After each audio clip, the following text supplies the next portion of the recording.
think that with anything, you need to be hyper passionate about what you're about to embark on, right? I mean, I think that like 3 main qualities of success are, and I tell my kids this daily, right? You're going to be polite. Yes, ma'am. No, ma'am. Yes, sir. No, sir. You're going to hold the door open. You're going to surround yourself with people that you care about and love, and you're going to treat people with respect. You're going to have an insane work ethic, and you're going to find your passion. And honestly, I think those are the 3 keys to a successful life, right? If you do those 3, you live your life with those 3 key elements, it doesn't matter what you do, you're going to be happy, and you're going to be successful. And success can mean whatever you want. I think it means happy, right? Like that's my definition of success, is just being happy. Yeah. That's what drives me to make all my decisions. Right. It's to be happy. We do not have a lot of time on this earth. We just do not. And I would like to try and spend every day happy.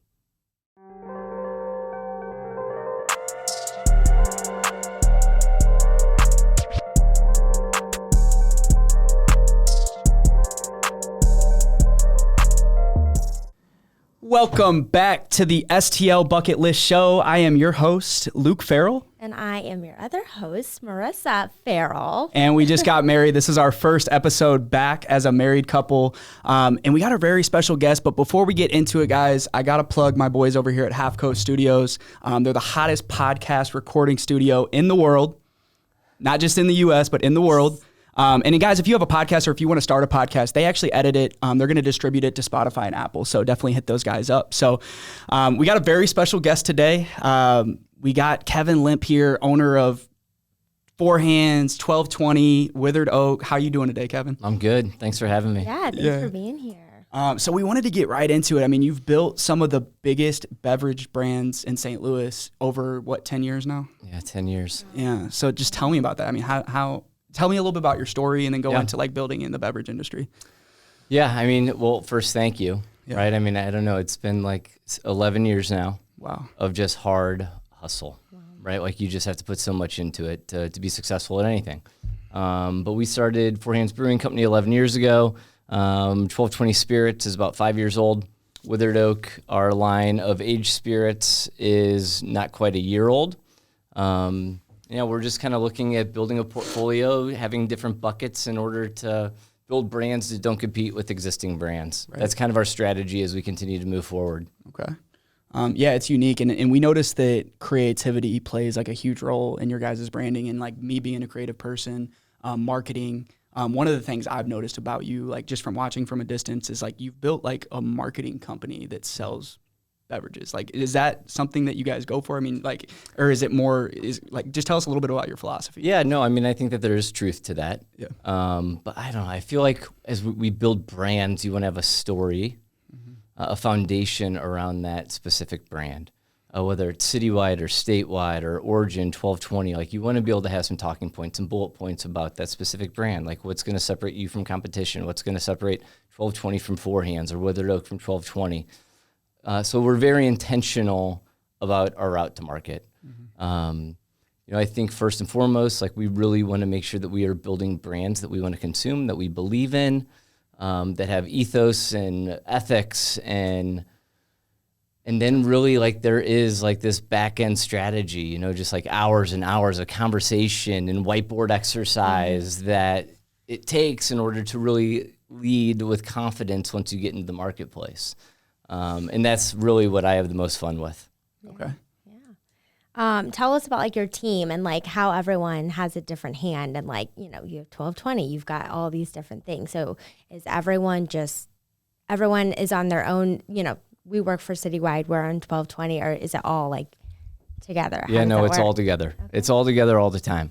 Like we say that we just all wear a lot of different hats, right? And I think that I'm kind of anti just having somebody focus on a specific brand, right? Because I want people to continually just be inspired, right? And if you're kind of stuck in a hole and you're stuck in, digging that one ditch, I think that you can potentially lose a little bit of creativity or lose a little bit of inspiration. But, if every year we're coming out with 1, 2, or 3 really hyper-inspired brands, and we've got this dynamic team all working together in order to make sure that brand's successful, we can pull pieces from a whole bunch of different people to make sure that that brand really gets launched with gusto.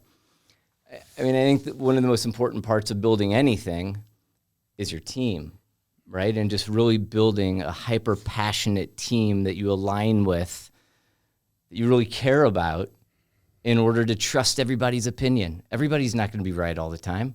Not everybody's going to have the right answer. But if you're surrounding yourself with a core group of individuals that you trust and that you care about and are as passionate as you are about a given brand or opportunity, more than likely you will be successful. And if you're not successful, you've got that strong team, that strong foundation to regather, take a step back, adjust, reflect, pivot, and then go back to market.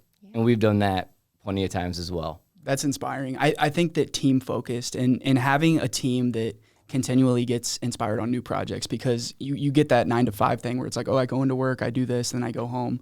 But when you guys are dropping projects, you're having parties, events, I mean, you keep your team inspired. So I kind of wanted to lean that into your creative process, because it seems like you involve creativity in the alcohol industry and beverage industry does that a lot. But like you guys are doing it with completely different things, like whether it be the gin boogies or whether it be packaging itself. I mean, we buy them and you we just want to pick it up, because we have that case we won't open, and then we had the first one you did when my friend Mitch did some stuff. Yeah. So we have that. We don't even want to drink them. So you're like, they just look good. You just want to pick it up. They look good. They taste good. They're amazing. So they sell itself, really.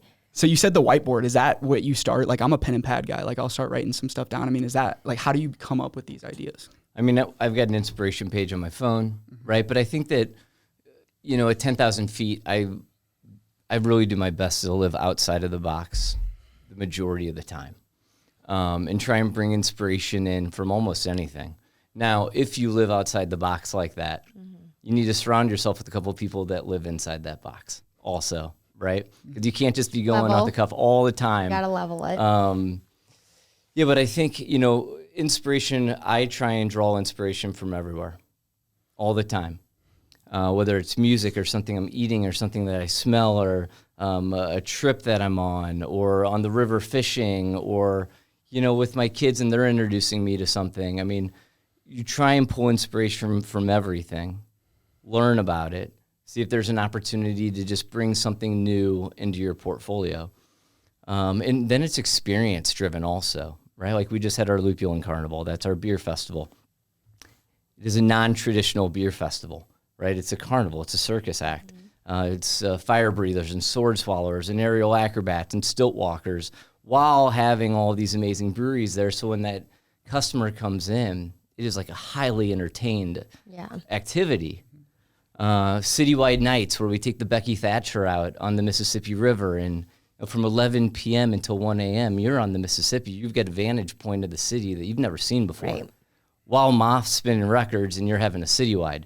Those are experiences that we invite people to participate in, that when you're done with that experience, like you've got a lasting memory that citywide just so happened to be a part of.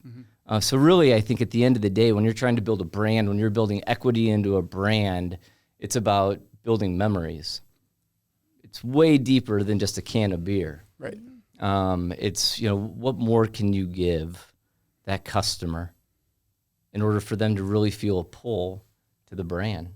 And I think providing hyper unique experience is a way to do that. I agree. I think the beer hits different when it's like you're at an event like that. I mean, like you're like, okay, the beer is there, but it's an event. It just tastes good. Just like you said on the river, or like when it feels good. Like when, we're camping, like the beer we drink camping tastes so much better because we're camping. I don't know why. You're just surrounded by your better. people, and again, just the experience. The whole, it's about the feeling. Yeah, and it's fun to be able to get out and experience something different. Or if it's Secret Walls or the gallery exhibit we just did for the Citywide Artist Series, or there are so many awesome opportunities to get people outside of their home in St. Louis to experience what St. Louis is, and we really try and push that. And I noticed you guys do a lot of give backs too. And I didn't actually know this until recently, that the Citywide, you guys donate every case. $1 a case. $1 a case. So tell me what that came from and what inspired you to give back to St. Louis, and tell us about some of the charities you guys work with on that too. Yeah, I mean, so Citywide is 6 years old. We've given back over $300,000 to nonprofit through the sale of Citywide. Wow. So every time somebody buys Citywide, we're giving back to nonprofits. We always wanted to be a pillar of the community. We always wanted to be more than just beer, and we say that a lot at work, right? We're more than beer. Mm-hmm. There are 9,000 breweries in the country, right? When we opened up, there were 1,500. How do you separate yourself from 9,000? Right? And with integrity and with passion, and St. Louis is our home. We love St. Louis. And so how do we make it better? Well, let's figure out a way that we can contribute back to the city, which has allowed us to do what we do. And so that was really kind of the ethos behind Citywide. So we work with 4 nonprofits a year. Every quarter, we essentially cut a dividend check. Before we had like a Q1, a Q2, a Q3, and a Q4. And as you see spikes of sales, that Q1 recipient wouldn't get the same amount as that Q2 or Q3 recipient. So now we just kind of do a straight line number on that, cut a dividend check to them 4 times a year. But more than that, we roll up our sleeves. Like, this is kind of a selfish act also. I've always kind of lived by what is mine is yours. But I want to learn from it also. Right. So, when we work with Mission St. Louis and we do their internship program, like, we get into their business, right? Like, we roll up our sleeves and we try and help out and learn. And, there's a nonprofit that really caters to before school and after school programs. And we went and toured that nonprofit. They didn't have a bookshelf in their library, right, for these kids. And they had probably about 100 books. So we had a book drive. And we gathered like 600 books. And then Andy Bergio, who's our director of innovation, is a super handy dude. And he built a couple of bookshelves, right? So it's like, what else can we do? What little things can we do? How does our presence potentially shine a light on that nonprofit? And so how are they benefiting more than just the money that we're giving them that one time, right? How can they continue to benefit from that program? It's really important to us. It is the most important project that we do every single year at the brewery. And it's our opportunity to be more than beer, to give back.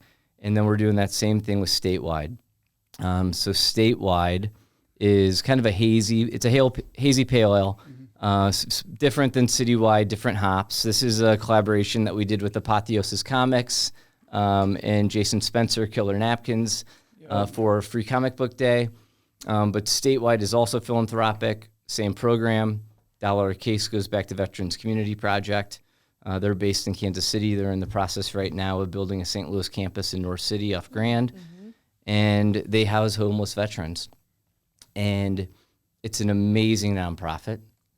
And once you are there and you're able to tour their facility and see all of the resources that they give these men and women behind the scenes, they're doing great things for the community. And we're excited to work with them. And our goal is to raise $50,000 through the sale of Statewide to build a house on their campus. Yeah. So we're going to keep on rolling, man.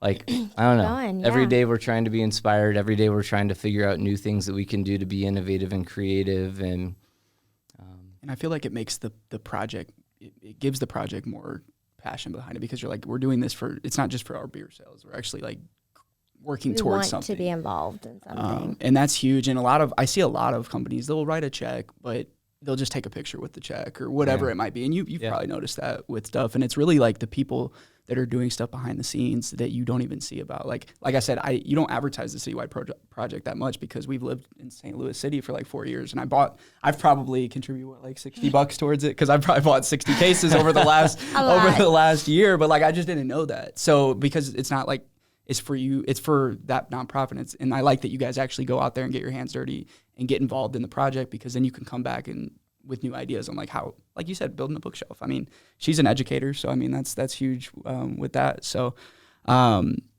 mean that's I want to kind of go back to when you were younger, because you've been an entrepreneur. That was your first business was Four Hands, like first, or you've No, I mean my first legitimate business. What were you doing before? So 11 years. Yeah. You've been doing this. So before that, what were you doing? And then how, like, was it like, I'm going to just step outside that box and I'm going to try something different? And, is it something you were thinking about for a long time? Like, how did you get here? Yeah. So I felt like I always had the spirit, I always knew I was going to do my own thing. I just didn't know exactly what. Honestly, I felt like it was going to be a restaurant. I kind of grew up in that community, and I felt like I was always going to own a restaurant. I don't know how to cook, right? And I don't really know how to manage a restaurant, but I am hyper passionate about that industry. I love the hospitality industry. Right out of college, I got a job with E&J Gallo Winery in St. Louis. I was a sales rep here. I did that for about 2.5 years. Went to a division manager role. Within that sales rep to division manager role, I realized that it wasn't just a job. I really, really enjoyed what I was doing. And I felt really fortunate that I landed with Gallo Winery. Gallo Winery is the equivalent of Anheuser-Busch. They're the largest family-owned winery in the world. I was selling everything from Bartles and James to Boone's Farm to brandy to New Amsterdam gin to $300 bottles of wine. Went into a field marketing role in Illinois, managed the state of Illinois for Gallo, and then came back and managed the state of Missouri. As I was a field marketing rep in Illinois, that's when I started writing my business plan. That's where, when I decided that it wasn't just a job, that this was a real opportunity, I really loved the industry. My wardrobe it's way more flannel than suit and tie. Yeah. And I was really hyper passionate about small batch beer. I just loved it. My freshman year in college, I had a fat tire from New Belgium. And I said, holy shit, like this is what beer can be. That was my experience. That was that first time that I had that like epiphany moment where I was like, holy shit, like I love this. And then I got really drug into the culture. And New Belgium actually had a ton to do with it. Just the way they treated their team, their employees, their vision, their commitment. And I love that it was more than beer. Like there really was this heartfelt just pull that you could see within some of these companies. And so I started writing my business plan, and then I had it done, and I raised the money, and I found the building, and I felt like it was just the right time for me. I say that at that time, I think things move a little bit quicker now, but 11 years ago, it took a little bit longer for things to kind of adapt and get into the Midwest. But I would say I don't care if it's skinny jeans, and again, this is 11 years ago, skinny jeans or craft beer. Eventually, it's going to move from the coast into the Midwest. And when you look at San Diego at that time, there was 40, 50, 60 breweries. Now there's probably 200. But I saw an opportunity here to do my own thing and do it with gusto and passion. And I felt like I had all the tools in my toolbox from all of the time I spent with Gallo, right? Like I remember early on saying, when the time is right, do it. That was like year 2. It took me until year 10 to really feel comfortable and confident enough to jump out of that plane, right? Like every time I got promoted, I told myself, understand more than you need to be successful at this job. Understand everything that you're going to need to know in order to do it yourself. Right. And so I just really pushed myself to learn everything about the industry. And when I got that field marketing role in Illinois, that was when I was on the supplier side. And so I got to understand pricing and programming and wholesaler relationship and like all those things that you have to be on a good supplier to really understand. And so we did it. And it was the right time. We had Fisher, our youngest, was 1. It was scary. I was going to say, there's now's the time, but there's always a risk to it. I mean, I am the personality that I need to jump into the fire in order to push myself to make sure that I am successful. I put a tremendous amount of stress and pressure on myself, which fuels me and drives me to be successful. I think that, I think I wake up differently, right? Like I wake up in the morning and I feel like somebody's on my heels. Right, like there is rest, right, and I'm working on that. Right, like I'm really working on rest and like trying to remove myself. But if I always want to be inspired, I'm always trying to keep it rolling at the same time, right? So it's like this give and take. But we have 50 families that depend on what we do, and we depend on those 50 families in order to continue to do what we're doing, and so. Do you find a certain type of, because I tell her this and I only have like 2 or 3 employees, so it's like completely different, but it's still at the same time. You're just getting started. When I wake up, I feel this pressure, but I also feel a privilege to wake up and actually go make it happen for these 2 or 3 people in our family too, now that we're married. So, but I also have never had anxiety, but lately I've started to feel like that as my business grows. I get like, I'm not scared, but I get this like feeling of like unsure. Like when I wake up sometimes I'm like, what am I even doing? Am I even doing the right? Cause I don't have like a mentor. Yeah. And like, I don't know, did you have a mentor or did you? I mean, there were people that I was really close with, kind of growing up in the industry that I still am close with and I still connect with. I think you just really have to believe in yourself. Right? Like you're not going to not every decision is going to be the right one, but you need to know that you're going to be able to fix it if it's a bad decision. And I don't think it's through ego. It's through confidence. It is just being acutely aware of what you're doing and what your goals are and how you're going to accomplish that goal. And surrounding yourself with really talented, smart, passionate people, knowing that once you start it going, you're going to be able to hand off those batons and know with confidence that it's going to be executed properly. But I think that we're confident. We're not cocky. There's no ego. And we talk about that often, not having ego. We're passionate about what we do. We've been in the industry for a long time, and we just have to keep moving. You know, it's like a fish in the water, right? Like you stop moving, you're going to die. Way. Yeah, Yeah. we're You going keep this moving, way. you keep pushing, you keep inspiring.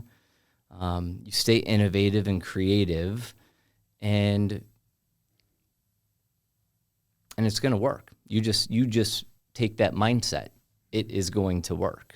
Yeah, I'm a huge believer in the law of attraction and like thoughts are things, and but thoughts only go so far. You obviously have to do the work, but I'm also too optimistic sometimes about a lot of projects. Like I'm so optimistic that she humbles me and kind of like straightens me out to where like, let's start with this first before like we'll do this and then I'll start something else next month. You know, and stuff it's all like about that. managing the time and what's doable before you take on the next thing. And like I'm like, write that idea down. Let's come back to that. That's great, but like let's finish this idea first. I mean, I wanted desperately to go from 4 hands into a distillery, and to force myself to make it happen, we issued a press release. To light a tremendous fire underneath my ass. The dates, like when to I say make sure dates, that it happened. Yeah, I did that one time. Like I didn't even start a project, and I said the project's coming out this day. Yeah, I have no choice now. You know? You have no choice. you make it happen. Yeah, that's. And you have confidence that you're making the right decision, and you push. So tell us about that. So you dropped a press release, and tell us about what happened after that. And then we got to work. Started planning, right? Yeah. There wasn't like a definitive date of when it was going to open, but we were saying, hey, this is what we're going to do. We were putting it out there, right? Like I do really believe in manifestation. I believe if you put it out and you have a good plan, you can work towards it and be successful. And that's what we did. We started the plan, we built it out, we gathered a bunch of knowledge, we started doing a whole bunch of research, we identified opportunities. We felt that within that story and the way that we were looking at beer, that 1220 and a botanically inspired portfolio made a lot of sense. You know, when you're making beer, it's yeast, it's malt, it's water, it's hop. When you're making gin, it's juniper, right? And then you've got this beautiful canvas that you can, play with in order to craft your gin or your aperitif or your Amaro. And so that's what we started with.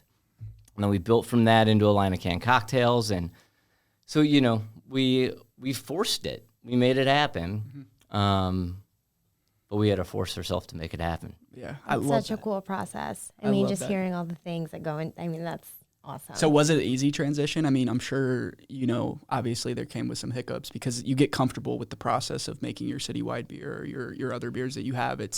You're comfortable, but now you're outside your comfort zone and all your team has to adapt to it quickly, So tell us about. I mean, I think that's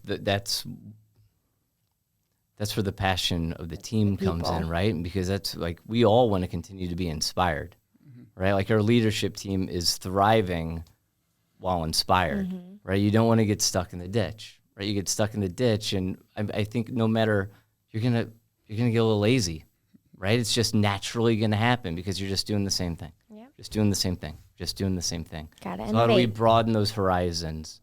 And our team is, I think, really similar to me in a lot of ways like that, where they want to continue to be pushed and give the opportunity to be creative and shine, right? Like, I want this gin to be my canvas.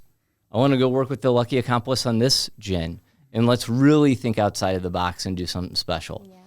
And it's fun. Now we've got all these different ways to collaborate, and it's fun. We have a ton of fun with it. So the name Four Hands, where did that come from? How did that come into play? I'm just curious about. Yeah. So my last name is Lemp. Okay. No affiliation with the old Lemp dynasty. But I've had that question every day since I've had a driver's license. I was thinking about that. Yeah.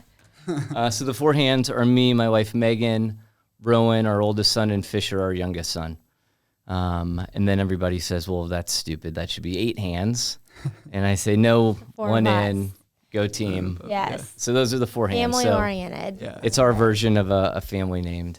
That's amazing. I love that. Yeah, I love that. So I read something in a recent, obviously the collabs that you do, with Lucky Accomplice, and then obviously Jason, you guys dropped that strange beer today. We've got 2 coming out for Donut Day. Yeah. When is Donut Day? Every day? I mean, right. No. There's no wrong answer. Beginning of June. Okay, coming up. Couple weeks then. Yep. Shout out Jason, man. He was on our podcast. He came and spoke at one of my entrepreneur events too, and like his story is crazy. But tell us about that process, because like collabing with a donut shop, like has that ever been done before with a beer company? Rogue did it with Voodoo Donuts a handful of years ago. Yeah. Probably like a decade now. Right. Life moves fast. And we've been doing Strange Stout with Jason for like the last, maybe 6 years, 5 years. Yeah, it's a fun opportunity to collaborate. I will do anything with Jason. I just appreciate him so much. We are dear friends, and he is a hyper-passionate human being. And it doesn't matter if it's donuts or whatever else he's super interested at that given moment. Those are the type of people that I would prefer to surround myself with. Like, that energy is magnetic. But it's fun to work with Jason on that. So we did a Strange Stout, which is a big stout. We threw a bunch of his Pony Dones in there. And now this year we're doing an Imperial Sour Ale also with guava and mango. And so Jason's doing a donut specifically to pair with that beer as well. That's cool. Yeah, that's so. And then you both get to invent something. Donut Day, he's going to be passing around beers as well, and we're going to be selling them into the market. And this is an entrepreneurial show. It's also a bucket list show. And with me being an entrepreneur, I like to touch on giving advice to other people. So I'm 26. If you were, and I don't know how old you are, but if you were to tell your 26-year-old self, what advice would you give that person to maybe either keep doing the same thing or change your trajectory in business? Yeah, I think that I'd definitely do the same thing. Okay. My 26-year-old self. There's no question. I think that with anything, you need to be hyper passionate about what you're about to embark on, right? I think that like 3 main qualities of success are, and I tell my kids this daily, right? You're going to be polite. Yes, ma'am. No, ma'am. Yes, sir. No, sir. You're going to hold the door open. You're going to surround yourself with people that you care about and love, and you're going to treat people with respect. You're going to have an insane work ethic, and you're going to find your passion. Honestly, I think those are the 3 keys to a successful life, right? If you do those 3, you live your life with those 3 key elements, it doesn't matter what you do, you're going to be happy, and you're going to be successful. And success can mean whatever you want. I think it means happy, right? Like, that's my definition of success, is just being happy. Yeah. That's what drives me to make all my decisions. Right. It's to be happy. We do not have a lot of time on this earth. We just do not. And I would like to try and spend every day happy.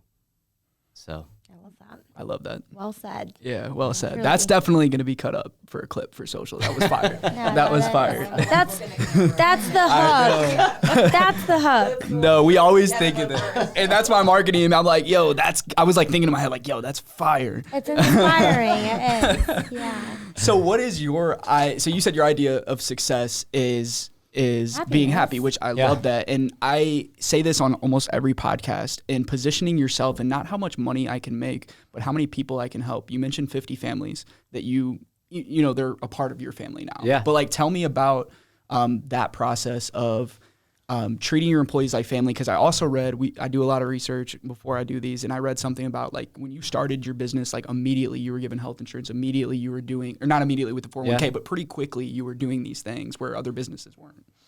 Yeah, I mean, I think it's important. Like, if you want to surround yourself with dynamite people, you need to treat them Provide. great, right? I mean, so yeah, we pay really, really well. We do 100% of healthcare and 50% of healthcare for dependents and a 401k, and we've been doing, you know, the pay in healthcare since day one. And then 401k, we were able to do that about 3 years in. Like, we made all those decisions before like financially we could. But if I'm going to have healthcare, why isn't my team going to have healthcare? Like, that's bullshit, right? So I'm not special. There's nothing about me that's any more special than anybody else that works for our team. Yeah. So you go above and beyond for your team, and your team will go above and beyond for you. It is very simple math. And sometimes people have a hard time understanding that. And I think that that's actually changing right now, and that's good. But yeah, no, I mean, we're really committed to our team. Our team is very committed to us. And I mean, listen, that's why we're successful, right? You can have all these visions. You can have all these great marketing ideas.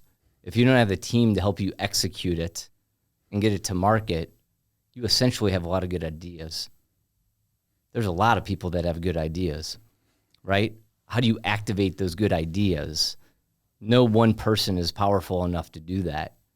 You need a team. Yeah, that's amazing.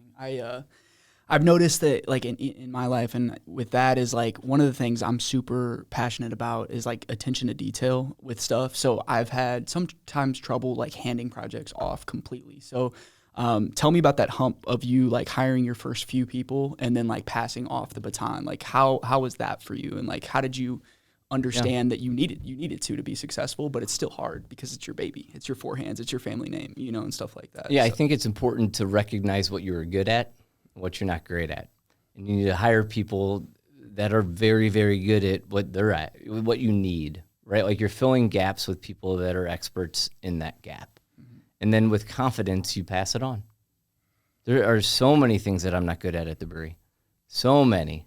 But we've got great people in those positions in order to make sure that those are executed flawlessly. And it took us a while to get there, though, right? I mean, we started out like I was a baby. I was 30 years old, a wife and 2 kids at home. But I just had so much passion. Like I was not going to fail. I wasn't going to fail. And you know, we brought on Nick Cantor, who was an expert in the on-premise. My discipline was off-premise. So when you're looking at sales, you got on-premise, which is bars and restaurants, off-premise, which is grocery retail. And so I kind of had that yin and yang together, right? And then we brought on a brewer that had spent a lot of time at Goose Island. So he really kind of understood like the brewery technology, the science behind brewing in order to put out great product into the market. And then we just started layering people, right? And then we just kept going and we kept going and we kept going and we promoted from within and we created positions that we never really thought we would create. And then we thankfully were introduced to Josh Rowan, who does the majority of our art. And Lauren Shirk was a part of that. And that's probably one of what I have the most fun with, honestly, is just like working with Lauren, working with Josh. And like coming up with like that branding exercise. Mm-hmm. I feel like that's really what I'm best at. And then when it comes, so did they do this one? Like so Lauren created that. I love it. Catches my eye. So that's our new hard seltzer. This is actually a brand new one. Releasing it with Pride. Okay. So that's our rainbow snow cone inspired hard seltzer, and it tastes. And Andy Bergio, his palate is ridiculous. He can make things taste exactly like he's wanting them to taste. Mm-hmm. And, you know, with our hard seltzer line, the story behind that is like it's nostalgia, right? It is a Bomb Pop inspired seltzer. It is a Tiger's Blood inspired seltzer. It is a Rainbow Snow Cone inspired seltzer. I haven't had a Rainbow Snow Cone in decades, and I tried that, and I was like, okay, that reminds me of being 10 years old and having a Rainbow Snow Cone. Yeah. Even the cans, like this wavy rainbow is very. Yep, Lauren crushed it. And I love how they're nostalgic, all simple. I'm more of isn't the it? simple when it comes to art like that, like more simplicity. I love these crazy designs, that they do as well. But I'm more like a simple like that, just like and like for like the art and the photo shoots you guys do with them, you guys just kill it on that. So how do these come about? Like when you get an artist to do all that, like what does that look like? Because Brock, well, we don't have Brock's. No, oh right yeah, right yes, his shoes. Yeah. So Shout out Brock. again, tell me. What's that like? Like when they are. I mean, I would say this is a success story. This was inspired by failure. So our line of hard seltzer, we had a whole plan on a line of hard seltzer that we were going to build. And it was actually going to be called Free Space, which is now our CBD line. Love that. Interesting. And then COVID hit. And so we had to totally scrap it, right? Because we couldn't do demos. We couldn't activate the way that we were wanting to in the marketplace. So we said, okay, scrap Free Space. We're just going to roll with Contact High, which is a beer line that we've done a Radler and some other, fun SKUs with. And we said, okay, I bet we can do this hard seltzer line with Contact High. And we tried it, and it failed. It failed bad. But it gave us an opportunity to really kind of take a step back, reflect, take a look at what we were doing, figure out ways that we could improve. Sat down with Lauren, our whole team sat down. We got Lauren involved and said, hey, we're running more nostalgic, more minimalist. Within a couple of weeks, Lauren came back with like 3 or 4 designs. We all loved this one and loved how simple it was to go from brand to brand, right? From Bomb Pop to Tiger's Blood. It is simply a color change. Yep. And then Andy and Martin and some of the production team figured out some really great ways to execute these flavors. We said, okay, why are we competing with White Claw?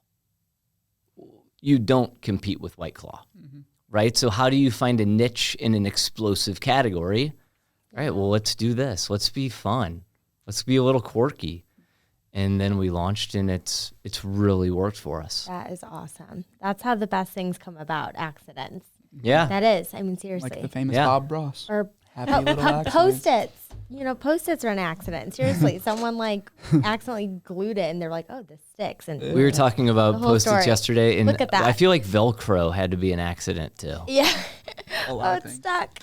A lot of things. So, and then also with the artist series that you guys do. So you were mentioning before we got on the pod that you were at the Shaw Art Fair. You've seen an artist, and then is that how you find all the artists, or do you have people submit? I mean, we've got a ton of friends out there, right? And I mean, again, it gives us an opportunity to collaborate with super talented people in St. Louis. And so Danielle Spradley and Brock, Maxine, 18 and counting, all of these really fantastic human beings that live in our city that are doing this amazing art. And if we're looking at a brand like Citywide, some of that storytelling is how do we keep that brand relevant, right? Number 1 pale ale in the market, been around 6 years. It's got a proclamation, right? We have a Citywide day. How do we keep that story rolling? And this was honestly inspired by PBR. PBR does some really, really cool stuff. I don't know if they do an artist inspired, but there was something that they did that kind of sparked something. We had a conversation. We said, let's do a Citywide artist series. So now every year we work with 5 different artists. We give them a label layout, and we say the canvas is yours. This is what we have to have, right? We have to have Citywide. We have to have American Pale Ale. We have to have a UPC spot. Just go. Yeah. Have fun with it. And awesome. And then this was the first year we were able to have a gallery opening. But then you're just getting fun people together and having fun conversation and having a couple beers and exposing a whole new audience to the beer as well, and to what you guys are doing, because just to see when these artists post it, it's the coolest thing in the world. Having your own, it's like having your own beer it is having your own. I mean, it's just you have your label on there, and all your friends and family get to enjoy it, and it's one of the coolest things. When they first came out with that, we still have it sitting on our bar. I wanted to drink them, but you were like, nah, we got to keep know. them. They're just sitting there. I just love. Well, we'll give you the labels. Yeah. Yeah. I mean, this Drink is the a beer. brand. We went and bought some to drink, and then I'm like, you bought these two. you Yeah. can't touch. They're decoration for a future bar. I remember that. When we think about Citywide, I think that really one of the things that we have been most recently speaking about is we feel like there's an opportunity for this to be a legacy brand. I think Citywide is a brand that will outlive me. And that's pretty cool. Yeah. That's really cool to think about. That you are a part of something, you are creating something, you put so much time and energy into something that potentially has a forever runway. And again, that's the project that we're most proud of. Yeah. And one day we're going to be able to say we've raised $1 million for nonprofits in St. Louis. One day pretty soon. I mean, that's going to be pretty cool. Yeah, it will be. I mean, it's just a matter of time too.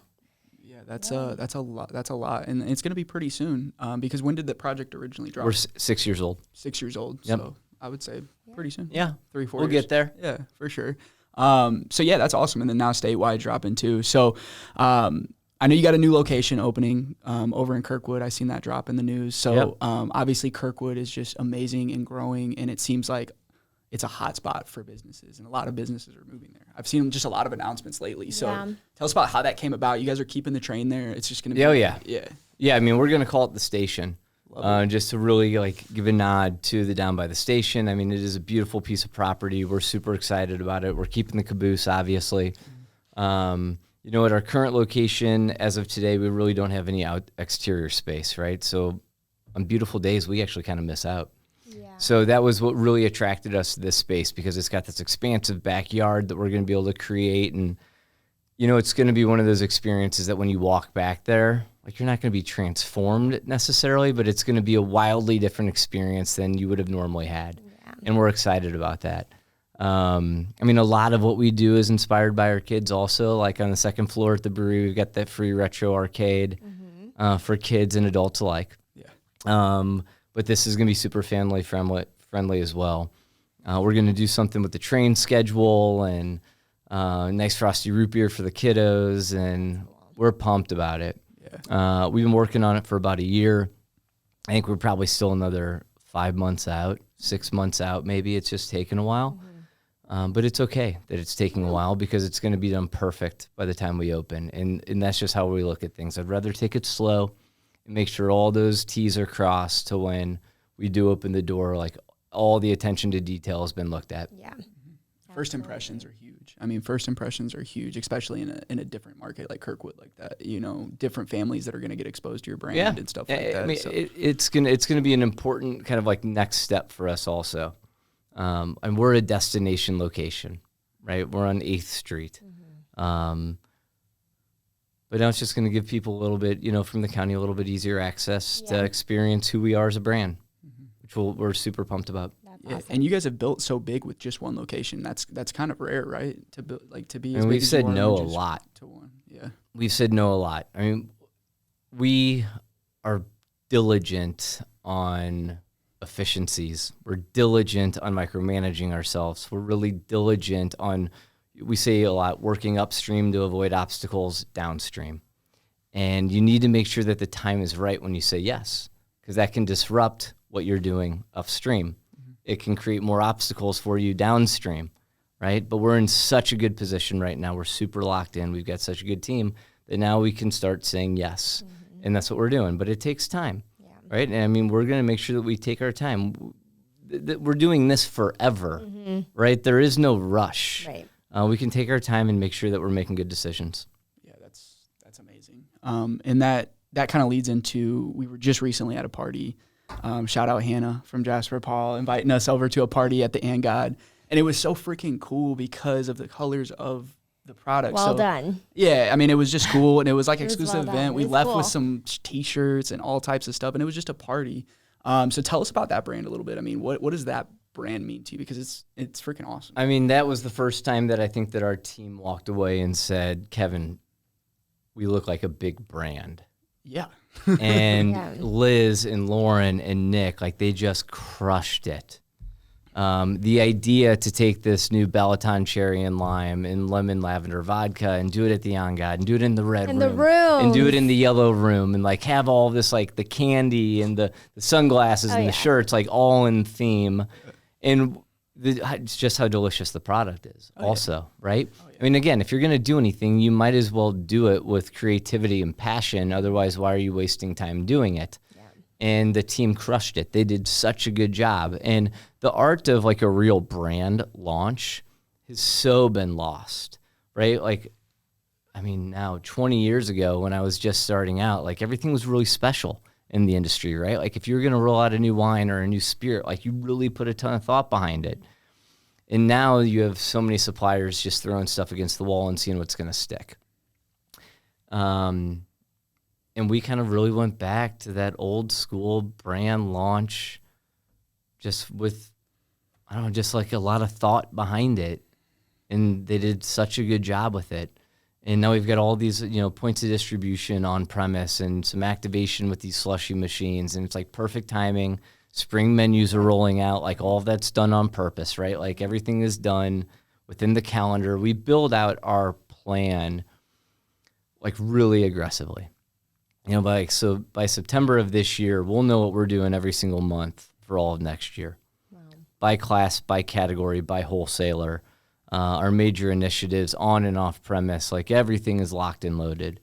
And then we just follow that plan. And that is one of the keys to just make sure that you're on track, your team's on track, you are over communicating. Communication is key. Yeah. And it's actually very easy not to communicate properly. So if you can build that strong plan and know that we're going to be releasing these two vodkas in this month, and you know that in September, you've got 5 or 6 months in order to prepare for that release, you're giving your team all the tools that they need in order to do that properly. And yeah, they did such a great job. I was so proud of them. Keep doing those. Great. Keep doing those events. Those are awesome. I'm hoping for a blue and a green one to come out. I know. I'm ready. I'm like, hey, we got to. I would have been a little too tipsy though when I left. I was feeling good. Those well, ones. It was really great because even like the bartenders in the room were like, okay, now if you just mix this with, this is easy at home, and they're giving you like little recipe cards. Yeah. I'm like, I can make this at home. Okay, I ended up snatching the Morpho, and I was trying to make. And I was like, it's not changing colors. I'm like, whatever, I'll drink it. We're trying to be but I actually did the Morpho. So like I was saying, my friend gave me the Punch 5, one of the gift baskets. And I did the Morpho into whatever one called for gin. And the Moresque? Yep, the Moresque. Because that's what I was, I put it in that. And I was just like, let's see what it does. And it's actually fire. And I love the Moresque. And I mean, also with the Punch 5, so you'll have that call out, right? Gin, bourbon, rum. Mm-hmm. Vodka, whatever. You can also just boil water, seep this in the water for 30 minutes, strain it, and you have like a really delicious tea.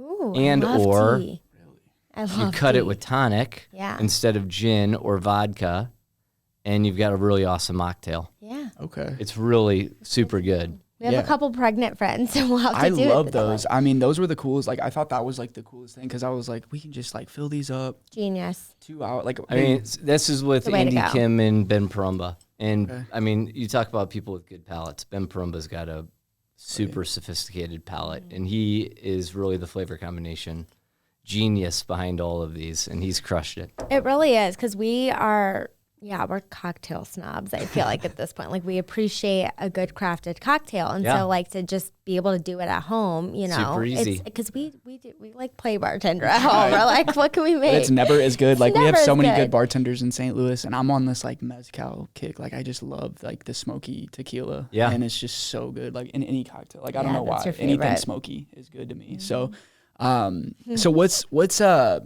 I know you have a lot of stuff planned, but like a 5-year goal for you, I mean, where do you see yourself? I mean, are you just a serial entrepreneur? Are you going to just keep creating, or do you have like a vision in 5 years to be at a certain spot? I mean, you talked about manifestation. I'm sure you have a 5, 10, 20-year goal and all that. So tell us about 5 years first. Yeah. I mean, I think that I would say that our expectation is the next 2 years to be fairly explosive. I mean, I think that we have a handful of opportunities. We've got a couple new brands that we're working on right now. That the next 2 years are really going to pave the way for the next 10. And so we're putting a tremendous amount of effort into these, say 3 projects that we're kind of all managing right now.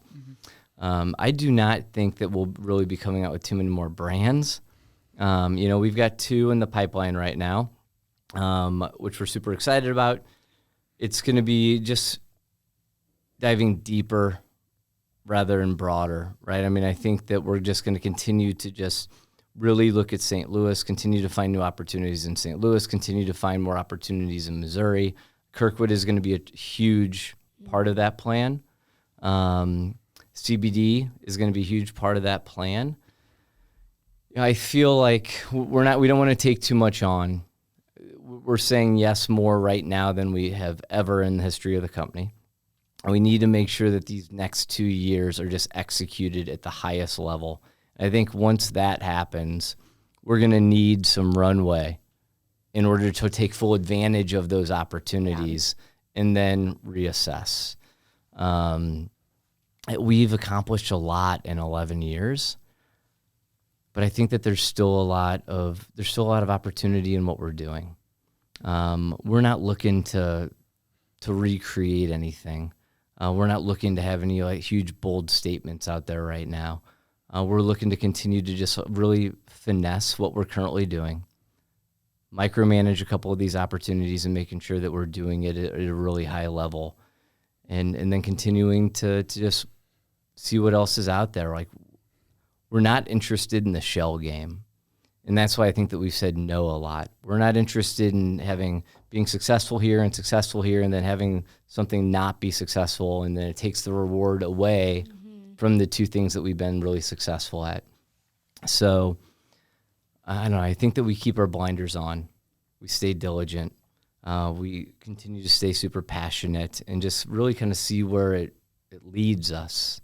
We have a couple other things that we'll be able to talk about in the next couple months. We'll come back on the show and drop bring them. them back. Yeah. So it is the STL Bucket List show. So tell us your ideal bucket list day in St. Louis, like a few spots that you would hit. Like if you were like, it's Saturday, you have nothing to do, which is probably rare because you probably always have something to do. Just tell us about your ideal family day. What are some spots that you guys would go eat at, some places that you want to shout out? I mean, I think that anybody that comes into St. Louis, the City Museum is like the first thing that comes out of my mouth.